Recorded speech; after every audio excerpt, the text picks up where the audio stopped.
నిజామాబాద్ జిల్లా ఇంధన్వాయిలో ప్రభుత్వ ఇసుక విక్రయాలపై తహసీల్దార్ శాంతకుమారి సమీక్ష నిర్వహించారు.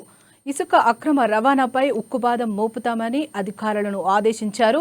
ఇకపై ఇసుక కావాలనుకునే వారు తప్పనిసరిగా ప్రభుత్వ యాప్ ద్వారా వెబ్సైట్ ద్వారానే బుక్ చేసుకోవాలని స్పష్టం చేశారు. ఇందిరమ్మ ఇళ్ల లబ్ధిదారులకు ఎలాంటి ఇబ్బంది లేకుండా యాప్ ద్వారా ఇసుక సరఫరా చేస్తామని ఆమె వెల్లడించారు.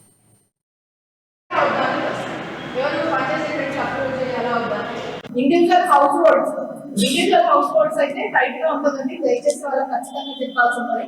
ఎక్కడ కూడా ఇల్లీగల్ ఇవ్వడానికి లేదు. Same district administration charges 300.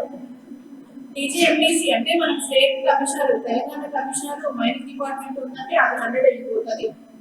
తర్వాత other charges 40 rupees per cubic metre, 120 rupees. తర్వాత 30% ఫీజు వచ్చింది. మీకు షీట్ మీకు వాట్సాప్ పెట్టిస్తాను. Software charges 12 rupees, loading charges 400, village fund 200, total 1173, 1173 రూపాయలు ఒక ట్రాక్టర్ కి అదర్ హౌస్ హోల్డ్స్ కి చార్జ్ చేయబడుతుంది. అదర్ హౌస్ హోల్డ్ కి 1173 చార్జ్ చేయబడుతుంది. తర్వాత ఇంకోటి నెక్స్ట్ గవర్నమెంట్ వర్క్స్ కూడా ఉంది సార్ చార్జ్.